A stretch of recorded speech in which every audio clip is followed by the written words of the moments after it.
આજે આપણે બનાવીશું બહાર મળે તેવા એકદમ સ્વાદિષ્ટ દાળ વડા। જો તમે પણ આ રીતે બનાવશો તો વડા એકદમ ટેસ્ટી એવા બનશે।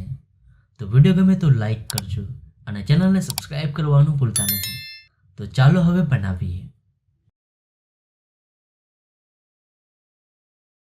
મગની દાળના વડા બનાવવા માટે આપણે એક બાઉલમાં લઈએ 250 ગ્રામ દાળ। હવે તેને સાફ પાણીથી ધોઈ 5 થી 6 કલાક માટે પલાળી દઈએ। જ્યારે તમે દાળને પલાળો ત્યારે પાણી થોડું વધારે લેવાનું છે, કારણ કે જેમ જેમ દાળ પલળશે એમ પાણી ઓછું થશે। તો દાળને આપણે ધોઈ લીધી છે, હવે તેને પલાળી દઈએ।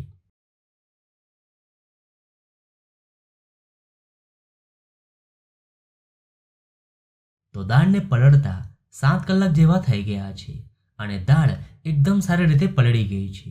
હવે દાળમાંથી બધું જ પાણી કાઢી જારમાં ઉમેરી દઈએ।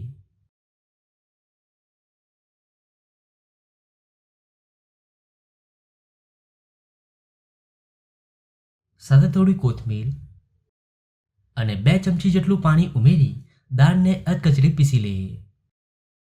તો દાળને આ રીતે તમારે પીસી લેવાની છે। હવે દાળને એક બાઉલમાં કાઢી લઈએ। હવે તેમાં બાકીની સામગ્રીઓ ઉમેરી દઈએ। 1 ટીસ્પૂન લીલા મરચાં આદુ લસણની પેસ્ટ, ઝીણી સમારેલી થોડી કોથમીર અને સ્વાદ પ્રમાણે મીઠું ઉમેરી બરાબર મિક્સ કરી દઈએ।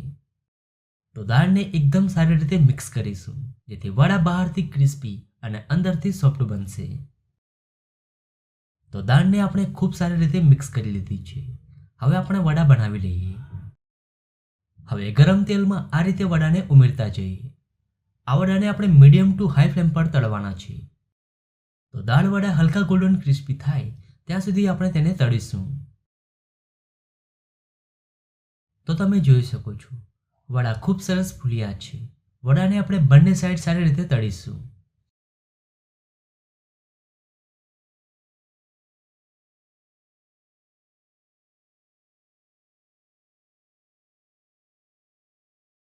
તો વડા ગોલ્ડન ક્રિસ્પી થઈ ગયા છે, હવે તેને કાઢી લઈએ।